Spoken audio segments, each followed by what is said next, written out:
बाल्की में BLA 2 कार्यशाला एवं आत्मनिर्भर भारत अभियान कार्यक्रम। न्यूज आज तक। संपादक विनायक सिंधे, बाल्की। भारतीय जनता पार्टी बाल्की मंडल की ओर से बाल्की नगर के बालाजी मंदिर कल्याण मंडप में BLA 2 कार्यशाला तथा आत्मनिर्भर भारत अभियान कार्यक्रम का आयोजन किया गया। कार्यक्रम में मुख्य अतिथि के रूप में उपस्थित पूर्व विधायक प्रकाश खंडरे ने कहा कि बूथ स्तर पर मतदाता सूची की सही तरीके से जांच करना अत्यंत आवश्यक है। BLA 2 पदाधिकारी यह सुनिश्चित करें कि किसी भी प्रकार के बोगस नाम शामिल न हो और पूरी जिम्मेदारी के साथ कार्य करें। SIR कलबुर्गी प्रभाग के प्रभारी एवं पूर्व विधान परिषद सदस्य अमरनाथ पाटिल ने BLA 2 की भूमिकाओं एवं कर्तव्यों पर विस्तार पूर्वक मार्गदर्शन किया। जिला अध्यक्ष सोमनाथ पाटिल ने स्वदेशी वस्तुओं के उपयोग के महत्व पर बल दिया। जिला प्रधान सचिव किरण पाटिल ने उपस्थित पदाधिकारियों से स्वदेशी का संकल्प करवाया। मंडल अध्यक्ष वीरन्ना काराबारी ने कार्यक्रम का प्रास्ताविक भाषण दिया।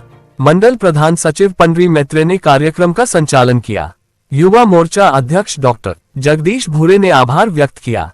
कार्यक्रम में पार्टी के कई नेता एवं कार्यकर्ता बड़ी संख्या में उपस्थित रहे। धन्यवाद। आज तक न्यूज संपादक विनायक शिंदे।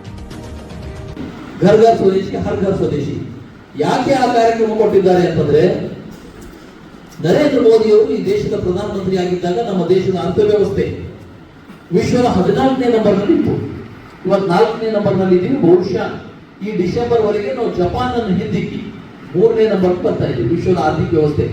ನಮ್ಗಿಂತ ಮುಂದೆ ಯಾರು ಇರ್ತಾರೆ ಅಂದ್ರೆ ಕೇವಲ ಚೈನಾ ಮತ್ತು ಅಮೆರಿಕ. ರಷ್ಯಾ ನಮ್ಗೆ ಹಿಂದೆ ಇದೆ, ಚೈನಾ ಮತ್ತು ಅಮೆರಿಕ ಇದೆ. ನರೇಂದ್ರ ಮೋದಿ ಅವರ ಕನಸಿದೆ 2047 ಯಾವಾಗ ಭಾರತ ಸುವರ್ಣ ಸ್ವಾತಂತ್ರ್ಯೋತ್ಸವ ಆಚರಣೆ ಮಾಡ್ತಾ ಇರ್ತದೆ ಆ ಸಂದರ್ಭದಲ್ಲಿ ಭಾರತ ವಿಶ್ವಕ್ಕೆ ವಿಶ್ವಗುರು ಆಗಬೇಕು. ಭಾರತ ಅರ್ಥವ್ಯವಸ್ಥೆ ಇವತ್ತು ಯಾವ ಜಾಗದಲ್ಲಿ ಅಮೆರಿಕ ಇದೆಯೋ ಇವತ್ತು ಇಡೀ ವಿಶ್ವದಲ್ಲಿ ಡಾಲರ್ ನಡೀತದೆ ಮತ್ತು ಇಡೀ ವಿಶ್ವದಲ್ಲಿ ರೂಪಾಯಿ ನಡೀಬೇಕು ಅನ್ನೋದು ಮೋದಿ ಅವರ ಕನಸಿದೆ. ಅದಕ್ಕಾಗಿ ಅವರು ಹಗಲು ಇರು ಕೆಲಸ ಮಾಡ್ತಾರೆ. ಅದರಿಂದ ಸಹಿಸಿಕೊಳ್ಳಿಕ್ಕೆ ನಮ್ಮ ದೇಶದ ಇಂದರಿಗೆ ಅನೇಕ ಜನರಿಗೆ ಆಗ್ತಾ ಇಲ್ಲ. ಮೋದಿ ಅವರು ಪ್ರಧಾನಮಂತ್ರಿ ಆಗಬಹುದು ಅಂತ ಕಳೆದ ಚುನಾವಣೆಯಲ್ಲಿ ಸಾಕಷ್ಟು ಸಂಸ್ಥೆಗಳು ಕೆಲಸ ಮಾಡೋದು, ಕಾಂಗ್ರೆಸ್ ಪಕ್ಷದಲ್ಲಿ ಸಾಕಷ್ಟು ಫಂಡಿಂಗ್ ಬಂತು, ಅವ್ರು ಸೋಲ್ಬೇಕು ಅಂತ ಸಾಕಷ್ಟು ಎಲ್ಲ ವ್ಯವಸ್ಥೆಗಳು ನಡೆದು. ಆದ್ರೂ ಕೂಡ ಮೋದಿ ಅವರು ನಾವು ಹೇಳಿದಷ್ಟು ಬರ್ಲಿಕ್ಕಿಲ್ಲ. ನಮ್ಗೆ ಕಿ ಬಾರ್ 400 ಬಾರ್ ಹೇಳಿದೀವಿ, ಅದನ್ನ ನಾವು ಬಂದು 240 ಅಷ್ಟೇ ಆಗಲಿಲ್ಲ. ನರೇಂದ್ರ ಮೋದಿ ಅವರ ಆರ್ಥಿಕ ವ್ಯವಸ್ಥೆ ಮುಂದೊಯ್ತಾ ಇದ್ದಾರೆ ಅಂತ ಅಮೆರಿಕ ಅಧ್ಯಕ್ಷ ಟ್ರಂಪ್ ಹುಚ್ಚ ಏನ್ ಹೇಳೋದು, ನಾವು ಭಾರತದ ಮೇಲೆ ನಾವು ತೆರಿಗೆ ಹಾಕ್ತೀವಿ. ಎಷ್ಟು ತೆರಿಗೆ? 50%, 100% ತೆರಿಗೆ. ಭಾರತ ಯಾವುದಾದ್ರೂ ವಸ್ತು ಅಮೆರಿಕದ ಮಾರಾಟ ಆಗಬೇಕಾದ್ರೆ 100 ರೂಪಾಯಿ ಇದ್ರೆ 200 ರೂಪಾಯಿ ಮಾರಾಟ ಆಗೋದು. ಅಲ್ಲಿ ಗ್ರಾಹಕರು ತಗೊಳ್ಳೋದಿಲ್ಲ. ನಮ್ಮಲ್ಲಿ ಕಾರ್ಖಾನೆಗಳು ದಿವಾಳಿ ಹೇಳ್ತಾವ, ಕಾರ್ಖಾನೆಗಳು ಮುಚ್ಚೋಗ್ತಾವ. ಅನೇಕ ಜನ ಕಾರ್ಖಾನೆ ಮಾಲೀಕರು ಸಾಕಷ್ಟು ಇನ್ವೆಸ್ಟ್ಮೆಂಟ್ ಮಾಡಿದ್ರು, ಎಲ್ಲರೂ ಪರೇಶಾನ್ ಇದ್ರು. ಅವಾಗ ನರೇಂದ್ರ ಮೋದಿ ಅವರು ಹೆದರಲಿಲ್ಲ. ಅದಕ್ಕೆ ಏನ್ ಹೇಳಿದ್ರು ಅವರು, ನೀವು ರಷ್ಯಾದಿಂದ ತೈಲ ಖರೀದಿ ಮಾಡೋದು ನಿಲ್ಲಿಸಿ, ರಷ್ಯಾದಿಂದ ಪೆಟ್ರೋಲ್ ಖರೀದಿ ಮಾಡೋದು ನಿಲ್ಲಿಸಿ. ನಮ್ಗೆ ಯಾರು ಸಸ್ತ ಕೊಡ್ತಾರೆ, ನಮ್ಮ ದೇಶಕ್ಕೆ ಯಾವ್ದು ಒಳ್ಳೇದಂತ ನಾವು ಖರೀದಿ ಮಾಡ್ತೀವಿ. ಅವ್ರ ಸಸ್ತ ನೀವು ಕೂಡ ನಿಮ್ಮ ತಗೋತೇವೆ ನಮ್ಮ ವಿದೇಶ ಮಂತ್ರಿ. ನಿನ್ನೆ ಮೊನ್ನೆ ಕೂಡ ಹೇಳುದು ट्रंप ಒಂದ್ ಕಡೆ नरेंद्र मोदी मेरा दोस्त है, वो बोले है आने वाले दिन में पेट्रोल खरीदी कम करते हैं. मन अದ್ರ ಬೆಂಬಲ ಮಾಡಿದ್ರು. 3 ದಿನದ ಕೆಳಗೆ ನರೇಂದ್ರ ಮೋದಿ ಅವರು ಮಾಡಿದ್ರು, 4 ದಿವಸ ಕೆಳಗೆ ಎಷ್ಟು ಖರೀದಿ ಮಾಡ್ತಾ ಇದೆಯೋ ಅದನ್ನ ಇನ್ನೂ ಹೆಚ್ಚು ಮಾಡಿದ್ರು ಕಚ್ಚಾ ತೈಲ. ಇದು ಅವರಿಗೆ ಸಹಿಸಲಿಕ್ಕೆ ಆಗ್ತಾ ಇಲ್ಲ. ಅಷ್ಟೇ ಮಾಡಲಿಲ್ಲ ನರೇಂದ್ರ ಮೋದಿ ಅವರು, ನಮ್ಮ ಉತ್ಪಾದನೆಗಳನ್ನು ನಿಂಬಲ್ಲಿ ಮಾಡುವಂತ ಅವಶ್ಯಕತೆ ಇಲ್ಲ. ಹಿಂದೆ ವಾಜಪೇಯಿ ಅವರು ಪ್ರಧಾನಮಂತ್ರಿ ಇದ್ದಾಗ ಪೋಖ್ರಾನ್ ನಲ್ಲಿ ಅಟಾಮ್ ಬಾಂಬ್ ಸ್ಫೋಟ ಮಾಡಿದ್ರು, ಟೆಸ್ಟ್ ಮಾಡಿದ್ರು. ಅವಾಗೂ ಕೂಡ ಅಮೆರಿಕ ಹಿಂಗೆ ಮಾಡಿದ್ರು. ಭಾರತ ಮೇಲೆ ಬ್ಯಾನ್, ಭಾರತಕ್ಕೆ ಯಾವುದೇ ಸಹಾಯ ಕೊಡೋದಿಲ್ಲ, ಏನು ಮಾಡೋದಿಲ್ಲ. ನರೇಂದ್ರ ವಾಜಪೇಯಿ ಅವರು ಅಂಜಲಿಲ್ಲ, ನಿಮ್ಮ ಅವಶ್ಯಕತೆ ಇಲ್ಲ, ನಮಗೆ ಸಾಧ್ಯ ಇದೆ ನಿಮ್ಮಲ್ಲಿ ಇರುವಂತ ಕೆಲಸ ಮಾಡಿದ್ರೆ ನಮ್ಮ ಭಾರತೀಯರಿಗೂ ಕೂಡ ವಾಪಸ್ ಕರ್ಸ್ಕೊಂಡು ಬಿಡ್ತೀವಿ ಅಂದ್ರು. ಅದು ಕೆಲವೇ ದಿನಗಳಲ್ಲಿ ಅವರೇ ಅದನ್ನು ವಾಪಸ್ ತಗೊಂಡಿದ್ರು. ಇವತ್ತು ಅವರು ಮಾಡಿದ್ರು. ನರೇಂದ್ರ ಮೋದಿ ಅವರು ಏನ್ ಮಾಡಿದ್ರು, ನಮ್ಮಲ್ಲಿ GST ಎಷ್ಟಿತ್ತು ಮೊದಲ 5%, 12%, 18%, 28%.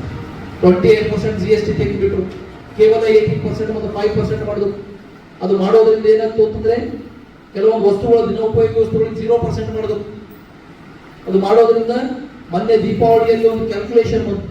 ಕಳೆದ ವರ್ಷದ ದೀಪಾವಳಿಯಲ್ಲಿ UPI transaction, phone pay, Google pay 64 lakh transaction ಆಗಿದ್ದು. ಈ ದೀಪಾವಳಿಯಲ್ಲಿ 3 ದಿವಸದಲ್ಲಿ 2,64,00,000 ಟ್ರಾನ್ಸಾಕ್ಷನ್ ಆಗಿದೆ. ಅಂದ್ರೆ ಆಲ್ಮೋಸ್ಟ್ 3 ಪಟ್ಟು ಜನ ಬಿಸ್ನೆಸ್ ಮಾಡಿದ್ದಾರೆ, ಬೇರೆ ಕಡೆ ವ್ಯವಹಾರ ಮಾಡಿದ್ದಾರೆ. ಕಾರುಗಳು ಹೋದ ವರ್ಷ ಎಷ್ಟು ಆದ 4 ಪಟ್ಟು ಕಾರುಗಳು ಮಾರಿವೆ. ಪಟಾಕಿಗಳು ಶಿವಕಾಶಿಯಲ್ಲಿ ಮಾರಾಟ ಆಗ್ತವೆ, ಮ್ಯಾನುಫ್ಯಾಕ್ಚರ್ ಅಥವಾ ತಮಿಳುನಾಡಿನ ಶಿವಕಾಶಿಯಲ್ಲಿ. ಈ ವರ್ಷ ದೀಪಾವಳಿಗೆ ಕಳೆದ ವರ್ಷದಕ್ಕಿಂತ 4 ಪಟ್ಟು ಹೆಚ್ಚಿನ ಪಟಾಕಿಗಳು ಶಿವಕಾಶಿಯಿಂದ ಖರೀದಿಯಾಗಿವೆ. ಇದು ಮೋದಿಯವರ ಆತ್ಮನಿರ್ಭರ ಭಾರತದ ಒಂದು ರಿಸಲ್ಟ್. ಅವರಷ್ಟೇ ಹೇಳಲಿಲ್ಲ, ನಾವು ಸ್ವದೇಶಿ ಭಾಷೆಗಳನ್ನು ನಾವು ಪ್ರತಿಜ್ಞೆ ಮಾಡಿದ್ದೀವಿ. ಈಗ ಸ್ವದೇಶಿ ಭಾಷೆಗಳನ್ನು ಉಪಯೋಗ ಮಾಡಬೇಕು. ನಾವು ಟೂರಿಸಂ ಹೋದ್ರೆ ನಮ್ಮ ದೇಶೀಯ ಟೂರಿಸಂ ಹೋಗಬೇಕು.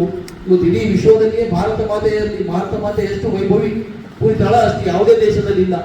ಅಷ್ಟೊಂದು ವೈವಿಧ್ಯತೆ ಭಾರತ ಮಾತೆಯಲ್ಲಿದೆ. ಅದು ನಮ್ಮ ದೇಶದಲ್ಲಿ ನಾವು ಟೂರಿಸಂ ಮಾಡಬೇಕು. ಅವರು ಕೂಡ ಒಂದು ದಿವಸ ಲಕ್ಷದ್ವೀಪದಲ್ಲಿ ಹೋಗಿ ಮಾರಿಷಸ್ ಹೋಗುವಂತ ಎಲ್ಲರೂ ಕೂಡ ಅವ್ರದ್ದು ಟಿಕೆಟ್ಗಳನ್ನೆಲ್ಲ ಕ್ಯಾನ್ಸಲ್ ಮಾಡಿಬಿಟ್ಟಿದ್ರು. ನಮ್ಮ ದೇಶದಲ್ಲಿ ಉತ್ಪಾದನೆಯಾಗಿದ್ದನ್ನು ನಾವು ಉಪಯೋಗ ಮಾಡಬೇಕು ಅನ್ನುವಂಥ ಕನಸನ್ನು ಕಟ್ಕೊಂಡು ಆತ್ಮನಿರ್ಭರ ಭಾರತ್ ಅನ್ನುವಂಥ ಒಂದು ಅಭಿಯಾನ ಕರೆಕೊಟ್ಟಿದ್ದ. ಇದು ಅಭಿಯಾನ ಪಂಡಿತ್ ದೀನ್ ದಯಾಳ್ ಉಪಾಧ್ಯಾಯರ ಜಯಂತಿ ಸೆಪ್ಟೆಂಬರ್ 25ರಿಂದ ವಾಜಪೇಯಿ ಅವರ ಜನ್ಮದಿನ 25 ಡಿಸೆಂಬರ್ ವರೆಗೆ ನಡೀತಾ ಇದೆ. ಈ 3 ತಿಂಗಳವರೆಗೆ ನಮಗೇನು ಮಾಡಬೇಕಾಗಿದೆ ಅಂದ್ರೆ, ನಾವೆಲ್ಲರೂ ನಮ್ಮ ಮನೆಯಲ್ಲಿ ಸ್ವದೇಶಿ ವಸ್ತುಗಳನ್ನು ಉಪಯೋಗ ಮಾಡಬೇಕಾಗಿದೆ ಮತ್ತು ನಮ್ಮ ಅಕ್ಕಪಕ್ಕದವರಿಗೆ ಕೂಡ ಸ್ವದೇಶಿ ಉಪಯೋಗ ಮಾಡಿ ಅಂತ ಹೇಳಬೇಕಾಗಿದೆ. ಕೆಲವು ಸ್ಟಿಕ್ಕರ್ಗಳಿಗೆಲ್ಲ ನಾವು ಮಾಡಿಸೋರಿದ್ದೀವಿ, ನಿಮ್ಗೆ ಸ್ಟಿಕ್ಕರ್ ಕೊಡ್ತೀವಿ ನಾವು, ಅದೇ ಸ್ಟಿಕ್ಕರ್ ಮೇಲ್ಗಡೆ ಇದೆ, ಅದೇ ಸ್ಟಿಕ್ಕರ್ ಮನೆ ಅಂಟಿಸಬೇಕಾಗಿದೆ. ಅವರಲ್ಲಿಯೂ ಕೂಡ ಜಾಗೃತಿ ಮೂಡಿಸಬೇಕಾಗಿದೆ. ನಾವು ಬೇರೆ ದೇಶದಲ್ಲಿ ನಿರ್ಭರ ಮಾಡೋದು, ಭಾರತ ಆತ್ಮನಿರ್ಭರ ಆಗಬೇಕು, 2047ಕ್ಕೆ ವಿಶ್ವಗುರು ಆಗಬೇಕು ಅನ್ನುವಂಥ ಒಂದು ಕನಸನ್ನು ಕಟ್ಕೊಂಡು ಇವತ್ತು ಮೋದಿ ಅವರು ಕೆಲಸ ಮಾಡ್ತಾ ಇದ್ದಾರೆ. ಮೋದಿ ಅವರ ಟೆಕ್ಸ್ ಅಷ್ಟೇ ಆಗ್ತಾ ಇಲ್ಲ. ನಿನ್ನೆ ಆರ್ಗನೈಸರ್ ಅಂತ ಒಂದು ಪತ್ರಿಕೆಯಲ್ಲಿ ರಾಷ್ಟ್ರೀಯ ಸ್ವಯಂ ಸೇವಕ ಸಂಘ ನಾವೆಲ್ಲ ಮಾಡಿ ಪತ್ರಸೂಚನೆ ಮಾಡಿದ್ವಿ. ಆ ರಾಷ್ಟ್ರೀಯ ಸ್ವಯಂ ಸೇವಕ ಸಂಘದ ಆರ್ಗನೈಸರ್ ಪತ್ರಿಕೆಯಲ್ಲಿ ಬಂದಿದೆ, ಮೊನ್ನೆ ಆಗಸ್ಟ್ ಕೊನೆಯ ವಾರದಲ್ಲಿ ಚೈನಾದಲ್ಲಿ ನಡೆದಂತಹ ಒಂದು ಶಾಂಘೈ ಶೃಂಗಸಭೆಯಲ್ಲಿ ಮೋದಿಯವರ ಹತ್ಯೆಗೂ ಕೂಡ ಸಂಚು ನಡೆದಿತ್ತು ಅಂತ. ಯಾರು ಮಾಡಿದ್ರು ನಾವೆಲ್ಲ ನೋಡಿದೆ ಟಿವಿಯಲ್ಲಿ.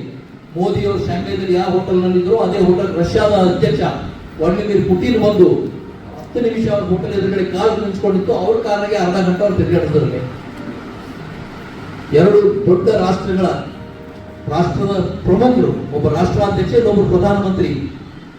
ಯಾವುದೇ ಒಂದು ದೇಶಕ್ಕೆ ಹೋದ್ರೆ ಅವ್ರು ಮಿನಿಟ್ ಟು ಮಿನಿಟ್ ಪ್ರೋಗ್ರಾಮ್ ಇರ್ತದೆ. 10 ಗಂಟೆಗೆ ಏನ್ ಮಾಡಬೇಕು, 10:12ಕ್ಕೆ ಏನ್ ಮಾಡಬೇಕು, 10:15ಕ್ಕೆ ಏನ್ ಮಾಡಬೇಕು ಅಂತ ಪ್ರೋಗ್ರಾಮ್ ಇರ್ತದೆ. ಆದ್ರೆ ಎಲ್ಲದರ ಮಧ್ಯೆಯೂ ಕೂಡ ರಷ್ಯಾದ ರಾಷ್ಟ್ರಾಧ್ಯಕ್ಷ ಬಂದು ಅವ್ರ ಕಾರಣ ಕೊಟ್ಟು ಮೋದಿಯವರಿಗೆ ಓಡಾಡಿಸಿದ್ರು. ಅವ್ರು ಏನ್ ಹೇಳಿದ್ರು ಅಂತ ಒಳಗೆ ಗಾಡಿ ಕೂತಾರೆ. ಬರ್ತಾ ಇರುವಂತ ನ್ಯೂಸ್ ಪ್ರಕಾರ, ಮಾಹಿತಿ ಪ್ರಕಾರ ಮೋದಿಯವರೇ ನಿಮ್ಮ ಹತ್ಯೆ ಸಂಚು ನಡೀತಾ ಇದೆ. ಯಾರು ಮಾಡ್ತಾ ಇದ್ದಾರೆ? ಸಿಐಎ ಅಂದ್ರೆ central intelligence agency. America number CBI ಇದೆ, ಆ ರೀತಿ ಇದೆ. ಅವ್ರು ಮಾಡ್ತಾ ಇದ್ದಾರೆ ಅಂತ ಅನುಮಾನ ಇದೆ. ಅದು ಯಾರಿಗೆ ಗೊತ್ತಾಗಿತ್ತು ಅಂದ್ರೆ ರಷ್ಯಾ ಇಂಟೆಲಿಜೆನ್ಸ್ ಗೊತ್ತಾಗಿತ್ತು. ಅವರು ಆ ಮಾಹಿತಿಯನ್ನು ನಮ್ಮಲ್ಲಿರುವಂತಹ ಇಂಟೆಲಿಜೆನ್ಸ್ ಏಜೆನ್ಸಿ ರಾವ್ ಜೊತೆ ಹಂಚ್ಕೊಂಡಿದ್ರು. ರಾ ಮತ್ತು ರಷ್ಯಾ ಇಂಟೆಲಿಜೆನ್ಸ್ ಏಜೆನ್ಸಿ ಕೂಡಿ ಈ ಕೃತ್ಯ ಯಾರು ಮಾಡ್ತಾ ಇದ್ರು, ಅಧಿಕಾರಿ ಬಾಂಗ್ಲಾದೇಶದಲ್ಲಿ ಕೂತ ಕೆಲಸ ಮಾಡ್ತಾ ಇದ್ರು. ಬಾಂಗ್ಲಾದೇಶದಲ್ಲಿ ಕೂತ ಅಧಿಕಾರಿ ಅದೆಲ್ಲ ಸ್ಲೀಪರ್ ಸೆಲ್ಗಳಿಗೆ ಇಕ್ಕಿ ಮೋದಿ ಹತ್ಯೆ ಚೈನಾದಲ್ಲಿ ಯಾಕೆ ಆಗ್ಬೇಕು ಅಂದ್ರೆ, ಚೈನಾದಲ್ಲಿ ಆಯ್ತು ಅಂದ್ರೆ ಚೈನಾದ ಬಗ್ಗೆ ಭಾರತಕ್ಕೆ ಅಗೌರವ ಮೂಡ್ತಾ ಯುದ್ಧ ಆಗ್ತದ. ಇವೆರಡೂ ಪ್ರಗತಿ ಹೊಂದುತ್ತಿರುವಂತಹ ರಾಷ್ಟ್ರಗಳು ಇವೆರಡೂ ಆರ್ಥಿಕ ದಿವಾಳಿ ಇರುತ್ತವ ಅನ್ನುವಂತ ಒಂದು ಕನಸನ್ನು ಕಟ್ಕೊಂಡು ಅಮೆರಿಕದವರು ಪ್ಲಾನ್ ಮಾಡಿದ್ರು. ರಾದವರು ಅದು ಪ್ಲಾನ್ ಗೊತ್ತಾಗಿ ಪುಟಿನ್ ಅವ್ರ ಗಾಡಿಯಲ್ಲಿದ್ದಾಗೆ